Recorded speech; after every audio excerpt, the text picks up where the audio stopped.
Yayaha Bello came to my hometown in Yayaha a few weeks to the elections, and in our native dialect, Ebira, threatened outrightly that he is going to lead the charge and use firepower. That's what is called era chain. Guns in our native language is called era chain. That he was going to use era chain to get rid of anybody who votes the opposition. That means he's going to lead the charge to eliminate anybody who votes the opposition, send them to his mother. That Yayaha Bello's tenure has been laced with a lot of violent activities.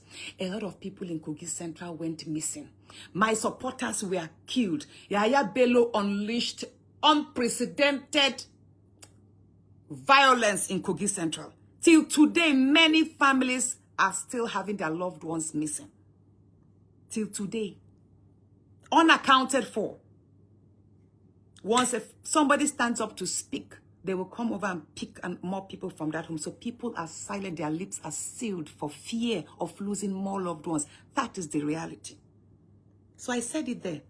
I said, this man said, I said, worse off was, Yayaha Bello came to my hometown in Yayaha a few weeks to the elections, and in our native dialect, Ebira, threatened outrightly that he is going to lead the charge and use firepower. That's what is called era chain. Guns in our native language is called era chain. That he was going to use era chain to get rid of anybody who votes the opposition. That means he's going to lead the charge to eliminate anybody who votes the opposition, send them to his mother in the great beyond. At that time, his mother was already dead. That he's going to send them to his mother, and his mother will decide, as his mother's spirit will decide whether they are fit enough to farm for her.